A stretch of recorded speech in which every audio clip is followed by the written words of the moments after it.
During a NASA special event, the CEO of Genesis Nathaniel presents his plans to colonize Mars, saying they only need to add water. He also introduces the team of 6 geniuses that will be leaving soon to prove that it's possible. The lead astronaut is Sarah, who answers a few questions from the crowd and explains 4 years on Mars aren't a sacrifice but an opportunity. Afterward, the crowd rushes outside to watch the astronauts board the rocket and leave the planet in a very impressive launch. The rocket parts split and the pod with the astronauts carefully moves to dock with the station that will take them to Mars. 2 months later, Sarah is throwing up again and her colleagues worry. Soon big news reach Nathaniel on Earth: Sarah is pregnant. He refuses to make the team come back and announces the baby will be raised during the mission, but they must keep it hidden from the public. When they finally make it to Mars, Sarah immediately gives birth to a healthy baby boy. Sadly, she only gets to hold him for a few seconds before her heart rate starts dropping. The team tries their best to help her, but it's too late. Sarah has died. All of this is broadcasted to Nathaniel, who rushes back to the company to discuss the situation.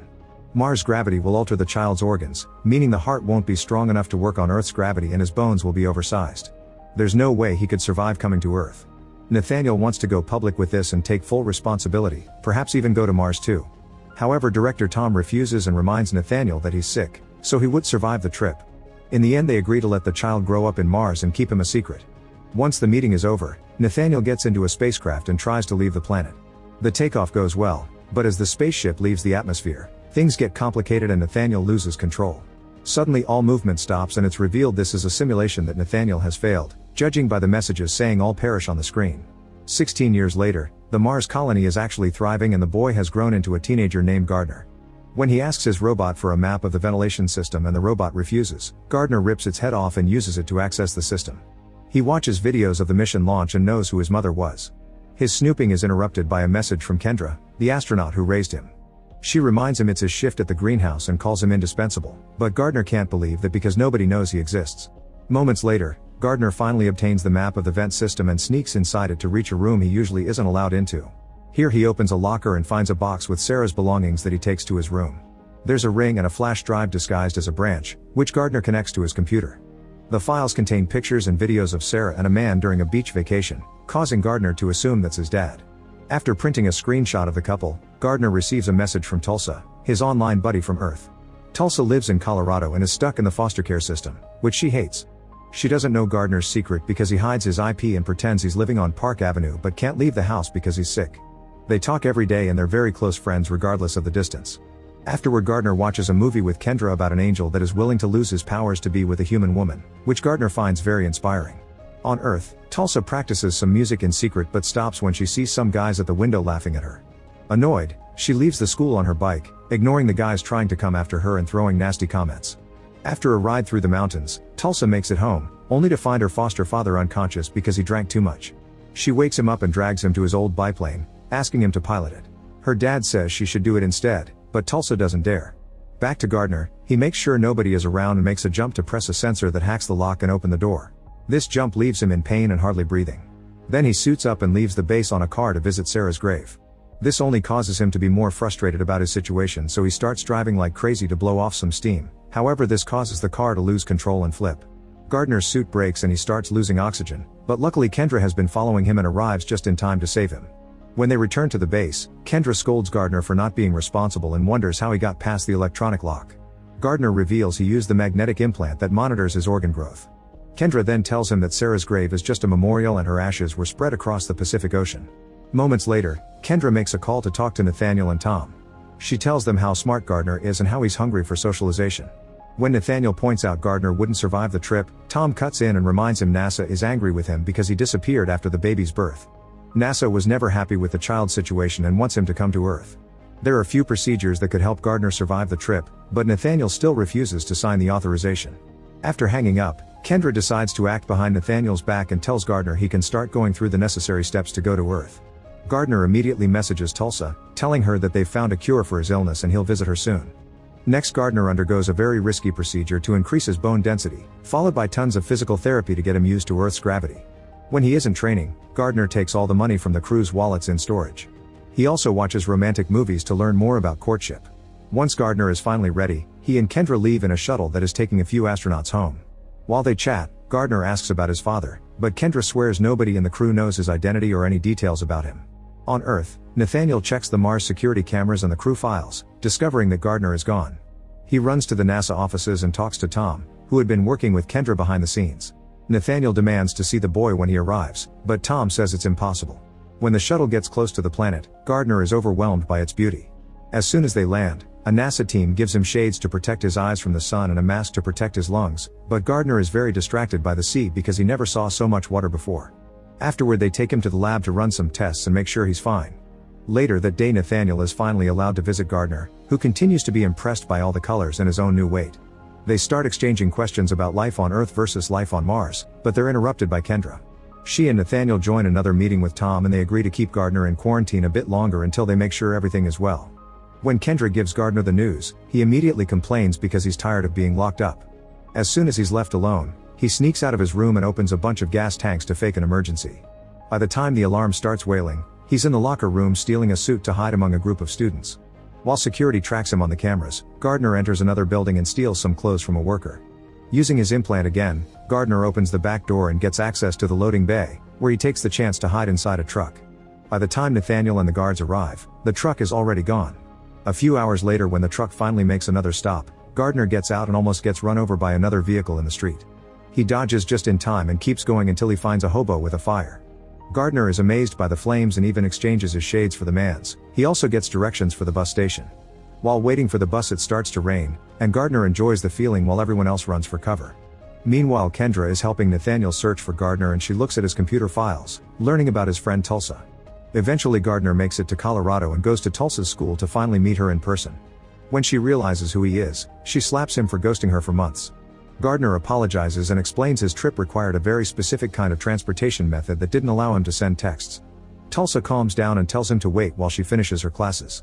However, he gets bored and follows her into the classroom, where he impresses the teacher and the other students with his science knowledge. Suddenly, Gardner notices a handle and pulls it, not knowing it's the emergency wash station.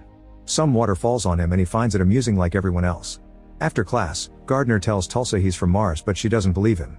He shows her the picture of his mom with the man and explains he wants to find him. Then Tulsa takes him to her house, only to find Nathaniel and Kendra already there. Gardner refuses to go with them and starts running away while Tulsa's dog keeps them at bay with some ferocious barking. Kendra manages to follow him anyway, but before she can catch him, Tulsa shows up in her foster father's biplane. As Nathaniel joins the chase in a van, Gardner runs fast enough to jump on the biplane and Tulsa finally takes off. As they fly away, Gardner is amazed by the feeling of the wind and the great views. Eventually, the biplane starts running out of gas, so they must do an emergency landing. Tulsa chooses the freeway and starts going down, only to see a truck coming toward them. Thankfully, Tulsa reacts fast and manages to fly above it. Then she finally lands, causing a bunch of cars to drive off-road. The biplane doesn't have brakes and keeps going, getting too close to a building. The teens quickly jump off the plane, saving themselves right before it crashes against the building and explodes. Meanwhile, Nathaniel and Kendra have been following them on a helicopter. When Nathaniel makes a sudden move, Kendra accidentally drops the tablet with the GPS and footage. By the time she picks it up, she only sees the explosion and assumes the teens are dead. After Tulsa and Gardner run away, a bunch of firefighters, cops, and agents from NASA appear on the area. Tom confirms there are no bodies, meaning the teens are alive. Nathaniel freaks out and blames everything on Kendra, who has a breakdown and reminds him she's been leading the Mars mission all these years when that was originally his job. Moments later, Gardner and Tulsa make it to town and Tulsa uses a phone to steal a car from a dealership while the owner is with a client. The duo travels through the countryside and Tulsa asks Gardner more questions about his life, but she still doesn't believe him when he says he's from Mars and he's being chased by NASA.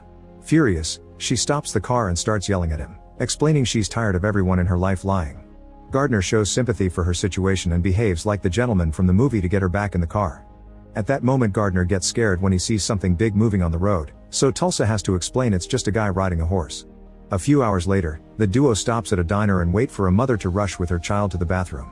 Then Tulsa uses the tablet the mother left on the table, pointing out it won't be traced like her phone. She finds Sarah's story on the internet, but her death has been covered up with a fake suit failure story. Then Gardner brings out the ring and Tulsa notices it's half of a bigger one. It also has some engraved words on it, so she searches them and learns that they're written in the language spoken by a native tribe in Arizona. It means reunion of halves, love, eternity, and it was signed by a shaman, causing them to conclude this is a wedding ring. At that moment, the guy behind them takes a selfie with them. To make matters worse, the police have arrived and the mother is coming out of the bathroom, so the duo has to escape. Meanwhile, Nathaniel and Kendra are informed by the police that they found a pair of runaway teenagers, but they turn out to be the wrong people. Nathaniel starts freaking out and admits he's made many mistakes, like giving up. Then Kendra gets a call from the lab saying that the test results aren't good and Gardner won't survive much longer if he stays on Earth. Back to Tulsa and Gardner, they've stolen another car and they're enjoying their trip to Arizona. Gardner keeps getting amazed by things like balloons, new food, and even a harmonica. When they find a mall, they get new clothes and some supplies.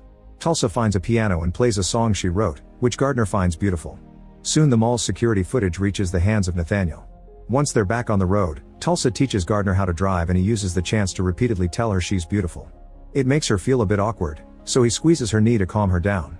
That night they stop to make camp. Tulsa plays some music on the car radio and dances with Gardner until they kiss. Then they share the sleeping bag and have their first time together after Gardner tells Tulsa she makes him feel human.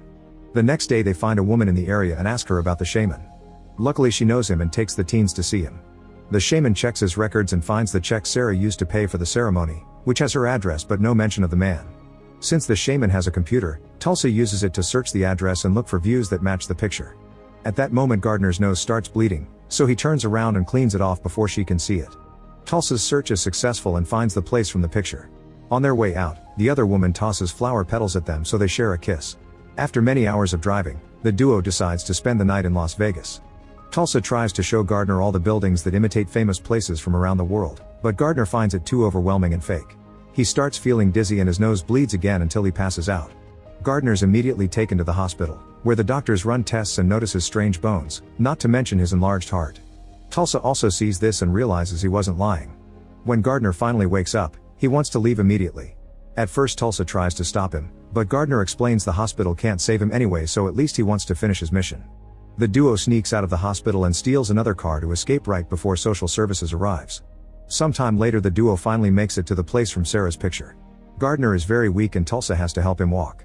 They find the guy and show him the picture, explaining that the official story is a lie and Sarah died during childbirth. When Gardner says the man is his father, the guy freaks out and tries calling the police. Tulsa stops him and yells at him until the man explains Sarah was his sister.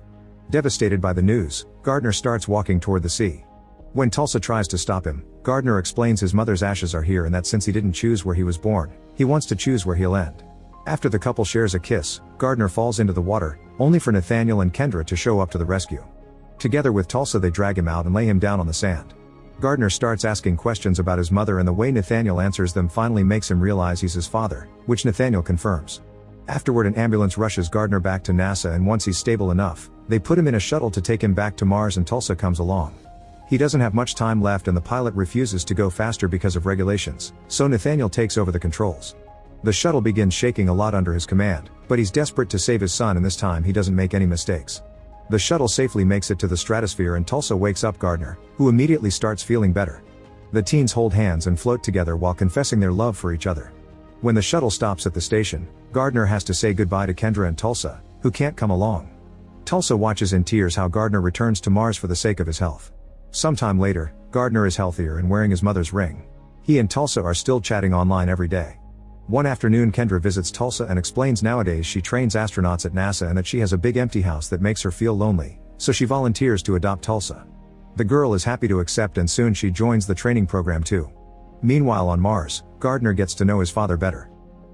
Make sure to subscribe and turn on notifications so you can watch more videos like this. Thanks for watching.